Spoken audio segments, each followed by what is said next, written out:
Democrats redacted Virginia Giuffre's name. Oh. And I mean, I have to say, these emails... It came to us redacted. Yes, so we don't even know. That is the claim of the White House. Lauren Boebert, one of the Republicans pressing for these disclosures, was summoned to the Situation Room. Huh? For what? Is there going to be like an international incident if these records come out? There was nothing inappropriate she ever witnessed. That President Trump was always extremely professional and friendly to her. And so I think it's a question worth asking the Democrat Party, and you should all go ask them after this briefing, of why they chose to redact that name of a victim who has already publicly made statements about her relationship with Jeffrey Epstein. The Democrat Epstein hoax comes crashing down. They tried to seed this one out in the media today, saying, we got our hands on these emails. Lots of headlines about this, Politico and many others, saying Trump had knowledge and spent hours with these, blah, blah, blah. All nonsense. How do we know that? Because the Democrats created some very interesting redactions here to cover up the truth of what's behind these emails. And now the Oversight Committee says, hey, liars, we actually have the emails without the redactions. And so we know who is saying what you're saying they said, and it's not accurate. It's actually something that you can disprove with the transcripts that are in the other court records under oath. So these are emails back and forth between Epstein and Ghislaine, but the woman herself confirmed that it did not happen in testimony under oath. So here's what the Oversight Committee says. After, in response to the Oversight Dems came out and they released these emails, and the Democrats are playing dumb, which is kind of their natural state. But we also see Jasmine Crockett was asked about this. Why did you redact these documents so that you could spread this hoax around and continue to blame Trump for something that is easily disprovable? So here's what the emails ultimately said. And even just reading them on their face, they're not bad at all. So it goes from G-Max, who's Ghislaine, over to Epstein. This is back in 2011. JEEvacation@gmail.com. Importance high. So Jeffrey says over to Ghislaine in this first email, he says from Jeffrey to Ghislaine, I want you to realize that the dog that hasn't barked is Trump. Victim redacted. Who could that be? Spent hours at my house with him. He has never once been mentioned in the police chief, etc. I'm 75% there. Okay, so Epstein is now coming under investigation. They're spreading around, all these people looking around for nefarious activities. And Epstein is saying, somebody hasn't come up here. Trump, like Trump is clean, in other words. How come this isn't shaking him loose, right? It's called shaking the tree. Get in there and shake the tree, see what comes out. And Trump's like, no, I didn't do anything wrong. I'm fine. Nothing's going on. So nobody's mentioned him. How come he's not being brought into this investigation? And while I'm under attack, we palled around with him. This is Epstein's scheme, right? Is he connects himself with high-powered people. Those higher-powered people will call in favors and vice versa. So then Ghislaine responds and says, I have been thinking about that, ...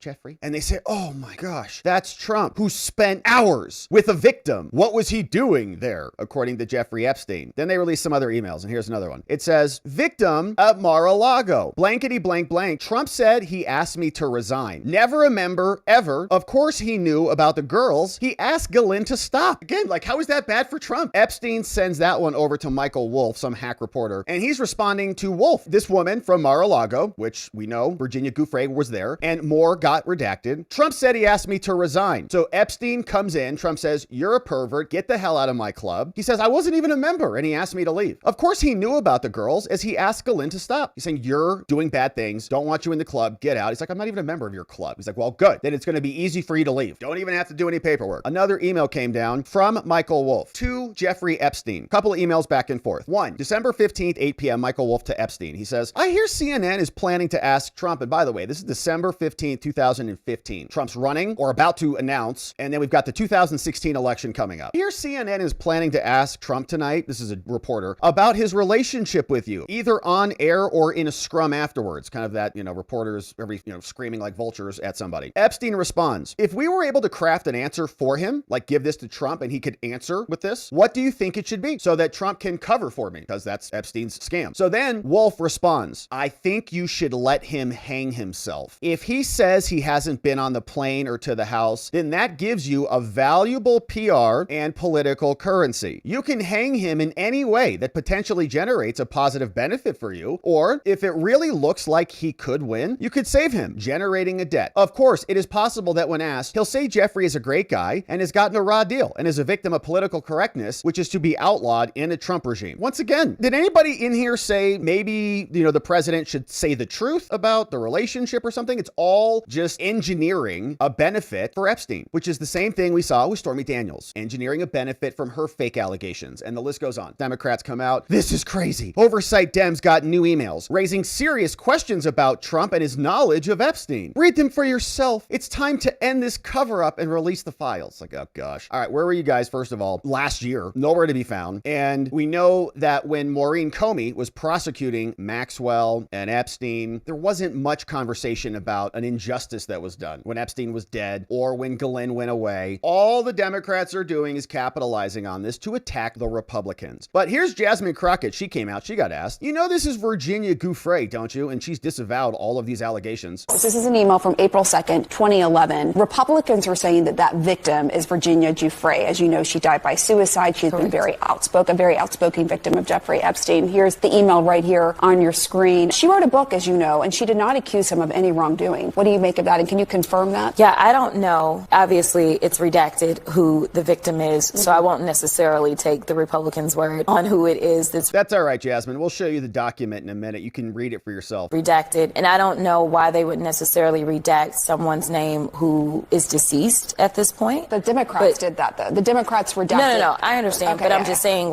our biggest concern is to actually make sure that we are protecting victims. And obviously, she wrote a book. She told her truth. She wrote a book. She told her truth. And the truth was, president didn't do anything wrong. So she doesn't want to admit that the redactions are somebody who has disproven the claims in the emails that they're trying to sell to America. But also this other lady, her name is a Democrat, Congresswoman Melanie Stansbury. She came out and CNN was asking her the same thing, saying, hey, hello, do you know who's behind that redaction? Because it makes you guys look like idiots if you are saying that there's something there, because there is nothing there. We talked to her specifically. Democrats redacted Virginia Giuffre's name. Oh. And I have to say, these emails... It came to us redacted. Yes, so we don't even know. That is the claim of the White House. So that's something that we should be asking questions about. Yes. Okay, really interesting. So, and House Republicans came out and mentioned the redaction there. Democrats redacted. Yeah, they did redact it. And the Republicans came out and they said, this is ridiculous. Melanie Stansbury, that woman, is either actively deceiving the American people, probably, or has the IQ of a goldfish. Oh man, that's tough. IQ of a goldfish versus deceiving the American. You can't pick both. All right, it's probably deceiving us. Probably higher IQ than a goldfish if I had to, but I might need to phone a friend. Here's the original email, they say, that was sent to the committee, including to the Democrats by the Epstein estate. They got copied on the same emails. And here's what the email looks like. No redactions at all. Oh, Democrats are liars. So they just covered it up because they wanted to turn this into a fake narrative because they're liars. Here, you can see it. Here's the email. I've been thinking about that. Oh, look at that name right there. From Epstein to Ghislaine. I want you to realize that the dog that hasn't barked is Trump. Remember Virginia? Virginia spent hours at my house with him. He has never once been mentioned, the police chief, etc. I'm 75% there. Let's bring Trump into this. And Trump has a lot of leverage in Florida, and so he can put pressure on the prosecutors and get him here. He's not even saying anything about this, and we can tie him to this because we stole Virginia from Mar-a-Lago, and they redacted that. Why did they do that? Well, it's because Virginia is now dead, first of all. She died by suicide, so she can't come out and explain herself anymore, so very convenient for the Democrats. Died by suicide, published a book called Nobody's Girl, and never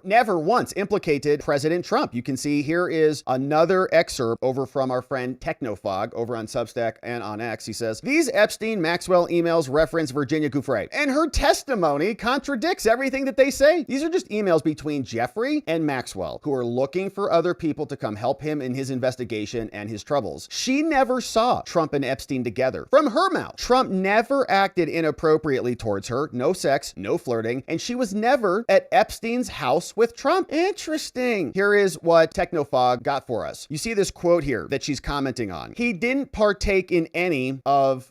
any sex with any of us, but he flirted with me. She's quoting it. Now, it's true that he didn't partake in any sex with us, but it's not true that he flirted with me. So they're saying, hey, respond to this statement. It says he didn't partake in any sex, but he did flirt. Like, do you agree? Yes or no? Scale of 1 to 10. It's like, well, it is true that he did not have sex with us, but it's also true that it's also not true that he flirted with me. Okay, Okay, so nothing. Donald Trump, she says, never flirted with me. From court reporters, page 25 in this document. Never had any intercourse with me. Nothing was uncouth there. When have you met him? At Mar-a-Lago. My dad and him, well, I wouldn't say that they were friends, but my dad knew him and they would talk all the time. Well, not all the time, but when they saw each other. Have you ever been in Donald Trump and Jeffrey Epstein's presence with one another? No. What is the basis for your statement that Donald Trump is a good friend of Jeffrey's? Well, Jeffrey told me that Donald Trump is a good friend of his. And I'm sure Jeffrey says that about everybody who he wants to make a mark out of. And both of those materials show very clearly that she disagreed with it. And there's more. She disagreed with it in her book. But Virginia, of course, is now dead, died by suicide back in April 2025. Her memoir came out, Nobody's Girl, talks about the abuse and the former Prince Andrew, who she says actually did abuse her. Here's an interesting detail from the new Epstein documents in the 20,000 pages released today. Epstein was concerned about how Alex Acosta, the first prosecutor, would fare in his confirmation hearings. Why would Epstein care about that? This is in 2017 after Trump won and Acosta was going to be appointed over at the Department of Labor, I believe. Presumably because the sweetheart deal he received from Acosta that he got. He's like, oh dang, that prosecutor gave me a smoking deal, non-prosecution agreement for all of the other co-conspirators except Ghislaine Maxwell. Okay. And now maybe he says, Hans, that it was just general anxiety that the episode would be brought up again. He's like, oh man, what if he gets asked about this? Like, what if Acosta at his confirmation, they say, weren't you the prosecutor that was supposed to go after Epstein? Or maybe Epstein feared that the reason why Acosta gave him that deal could come to light. So here's the email from Jeffrey Epstein and back and forth. Epstein says, who will represent Acosta, the prosecutor who gave him that smoking deal, at hearings when he comes through? He will be by himself, perhaps a Trump administration aide to assist him and accompany him, but no, he'll be sitting there. We've watched many of these confirmation hearings and Acosta was going through them until he withdrew because of all the Epstein furor, which obviously was warranted. Another one from Hans, he says, in 2016, so-called journalist Michael Wolff was conspiring with Epstein to finish Trump, and he was already convicted at that point. A few months later, guess what happened? Wolff was granted all access privileges to the Trump White House. Why would that happen? Make it make sense. Michael Wolff said this, 10/29/2016, says, there's an opportunity, Michael Wolff, to come forward this week. We are like a week away from the election and talk about Trump in such a way that could garner you great sympathy and help finish him. Are you interested? These people are maniacs. All you got to do, man, is come out and just say Trump's a PDF file right now. And the Democrats, when Hillary wins, you will be off scot-free, Jeffrey. Probably never prosecuted again. All you got to do is just come out and lie about Trump. From Michael Wolff. Guy's still around? These people are sick, man. And if this is happening in emails with Epstein and so-called journalists, hacks, what do you think's going on with E. Jean Carroll and George Conway and Reid Hoffman, all right, and Molly Jongfest and the rest of them, Jack Smith and his whole crew? These people are maniacs. They'll have people come out and testify against you and just make up lies if it will save their skin. And Jeffrey didn't do it, as we remember, and Trump won. And that is very interesting. So another email that came out from Andy No, he also said journalists were tipping Epstein off. The same journalists who are screaming now, Trump is covering for Epstein. Like many of them were doing it. Former New York Times, says Andy No, financial journalist called Landon Thomas tipped off Jeffrey Epstein. And it was learned years later, he also solicited money from Epstein. Breaking from Daniel Boguslaw, what's up? He says, email from the New York Times journalist called Landon Thomas tipping Epstein off about a follow-up investigation by another journalist and former NYPD detective called John Connolly. From Thomas Jr., Landon, to Jeffrey Epstein, he says, hey, subject, hey, Jeff, got another call from Connolly. From Landon, financial reporter at the New York Times. These are what these reporters are doing that are basically just extensions of the intelligence communities. Intelligence feeds them garbage. I mean, James Comey did that exactly through Daniel Richman, feed them a bunch of garbage. They publish all the garbage and then attack their political opponents. They did it with Trump and Russia collusion. Michael Sussman took the Steele dossier, fed that to the media, and then fed it to the FBI, his people. It's their standard playbook. So here, the Times now responds to Epstein, emails him directly, this journalist. Hey man, this guy's digging around again. Not clear if it's another book or expanded paperback version. Was asking me all sorts of questions about why you hired Ken Starr. I told him I had no idea. I think he is doing some Trump-related digging too. Anyway, for what it's worth, Jeffrey, just so you know, can I have some more money, please? It's all one big incestuous, disgusting family, and they're all working against the American people every single day for their own interest, and they lecture all of us about accountability and transparency. Trump also said, in other words, the Democrats are using now, he responded to this whole thing, he says, They're trying to bring up the Jeffrey Epstein hoax again because they'll do anything at all to deflect on how badly they've done at the shutdown and so many other subjects. Only a very bad or stupid Republican would fall into that trap. The Democrats cost our country $1.5 trillion with their recent antics of viciously closing our country, while at the same time putting many at risk, and they should pay a fair price. There should be no deflections to Epstein or anything else, and any Republicans involved should be focused only on opening up our country and fixing the massive damage caused by the Democrats. From the president. In follow-up, he says, in other words, the Democrats are using the Jeffrey Epstein hoax to try and deflect from their massive failures, in particular, their most recent one, the shutdown. And the president is absolutely right. I mean, this whole scam today was a hoax. Like, they knew who this lady was, who was behind these redactions. Everybody knew. It's Virginia. They redacted it. They spread it around. There's 1,000 articles out there that says Trump spent hours with someone at Epstein's house. These are all just statements by people who are trying to engineer an escape hatch for Jeffrey. It is a Democrat hoax, even though Epstein and the scam is not a hoax. The Democrats have turned it into a hoax. And so the president, I think, is commenting on that, but simultaneously demanding Republicans don't even think about releasing anything. Says here, Lauren Boebert, one of the Republicans pressing for these disclosures, was summoned to the Situation Room. Huh? For what? Is there going to be like an international incident if these records come out? Trump and his administration on Wednesday ramped up a pressure campaign on Republicans who are pushing for the release of this. Top officials met in the White House today with Lauren Boebert, Colorado Republican, on this issue. She was summoned to sit down with top DOJ and FBI officials.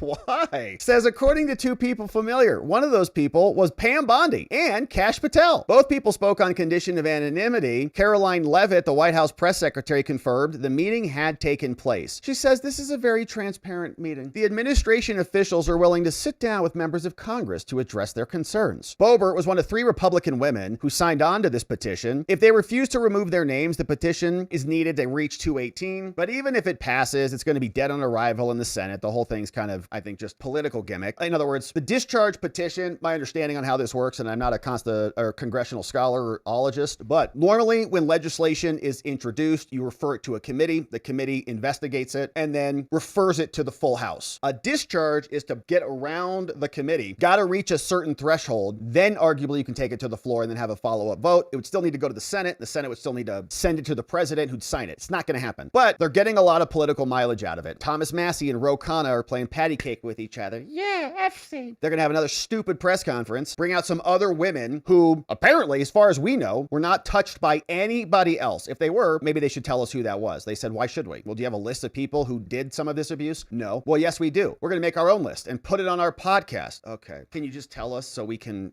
investigate and arrest some people or not? Would you just like to milk this for another 20 years? What's your plan? Or do you want to get settlements with the Epstein estate? Do you want to get a chunk of what's left of that money pile? Even if the measure were to pass in the House, it's not going anywhere. Trump has also been reaching out by phone. He called Nancy Mace. Those two have not yet connected. Boebert not responding to comments. There is a flurry of lobbying that is happening now. Oversight Committee just released tens of thousands of pages. In a social media post, Trump claimed the fresh focus on the Epstein hoax was a tactic. Very stupid for Republicans to fall into that trap. And I just have to believe, I think that there's another reason. I don't necessarily think that Trump is implicated in these in any way. I think if he had been implicated, we would have known about it, okay? Michael Wolff in the emails that we are seeing today was sending a demand to Epstein. Dude, you will be exonerated. You'll be scot-free. You can do whatever you want on your island with all the Democrat billionaires you ever want. You'll have a freaking free-for-all. Just come out, say anything bad about Trump, lock this up for us. He said no, because there's probably nothing there. Like, there's no evidence. There's nothing to pin on him. If Epstein had anything, I think he would have come out and used it. But Trump won, unless you would say, well, maybe there's something huge there that Epstein had in reserve and he wanted to get Trump into the presidency thinking he was going to win in like a 6% chance. Remember that? And he just happened to get lucky because he's a gambling man, and whatever secret dossier has been hidden under seal for coming up on a decade now. And no Democrats who had access to any of these files were ever able to piece that together. And there's also other stories. I think Epstein's cellmate said that Maureen Comey, when was prosecuting him, wanted him to turn on Trump and was like, please just give us something, say anything. And it never happened. So if it's not Trump that is directly implicated in it, what the heck is all this about? Why can't we just release the files? What other intelligence assets or billionaires or other people are implicated such that this is like a 5-alarm fire for the White House? They're calling everybody. Hey, Nancy, can you please help? Marjorie, previously a diehard Trump ally, has also been getting into it. And Thomas Massie, of course, they're all wanting these documents released. And today, Massie says they're going to have their 208 18th vote for the discharge petition, likely going to proceed to the floor and then come back out in a couple of weeks with a floor vote, right? So you'll bypass the committee, go straight to the floor just after Thanksgiving break. How will your congressman vote? Yeah, it's a good question. I think there might be enough votes to get it through, because I think a lot of people want the records released, and a lot of people just are not trustworthy, ourselves included, of the FBI or the DOJ because, well, quite frankly, they've been responsible for rigging multiple things our entire lives. And if you just think about it with the elections, in 2016, Comey rigged it on behalf of Hillary, not charging her, and presumed that he was going to be working for President-elect Hillary. Remember that? Then they instigated, after Trump won surprisingly, Crossfire Hurricane and attacked his whole administration. That was the FBI. That was the DOJ. Then in 2020, they censored everybody across the country on the back of COVID. FBI sending Elvis Chan into the social media companies to silence anybody. They also, back during 2020, were covering up the Hunter Biden laptop. FBI burying the whole thing. So they rigged that, and they rigged 2024. They prosecuted Trump 4 times, plus all the civil suits. FBI raided his house. FBI and the DOJ are some of the most corrupt entities that we've ever seen. Even though Pam Bondi and Kash Patel are at the top of them, they're giant, massive agencies that have been consistently undermining our law repeatedly. So people have just had enough on it. It's like, all right, if Congress can do something about it, then Congress can do something about it. But we'll see if anything comes down the pike. Here was Caroline Leavitt, who explained this. These emails prove nothing. In fact, I think they actually helped Trump's case. Trump said, get out of my club. And if the person is Virginia, then it shows that these people are trying to engineer her statements into something that she never said, because those emails are disproven by her testimony. So I think the Democrats really botched this one, trying to turn this into something that it isn't. Even though we want the documents, we want to know what the truth is behind this entire scam. We also have to call the Democrat hoax when it is a hoax, as it is right now. These emails prove absolutely nothing other than the fact that President Trump did nothing wrong. And what President Trump has always said is that he was from Palm Beach, and so was Jeffrey Epstein. Jeffrey Epstein was a member at Mar-a-Lago until President Trump kicked him out because Jeffrey Epstein was a pedophile and he was a creep. And this email you refer to with the name of a victim that was unredacted now and has since been reported on in this room, so I will go ahead and say it, Virginia Giuffre. And it was CBS's own reporting, Ouija, that recently wrote that Miss Giuffre maintained, and God rest her soul, that she maintained that there was nothing inappropriate she ever witnessed, that President Trump was always extremely professional and friendly to her. And so I think it's a question worth asking the Democrat Party, and you should all go ask them after this briefing, of why they chose to redact that name of a victim who has already publicly made statements about her relationship with Jeffrey Epstein and is unfortunately no longer with us. It's because they're liars and hoaxers. And so we'll keep our eye on this one, see what Congress ultimately does on that discharge petition. Thank you for subscribing and joining as we do.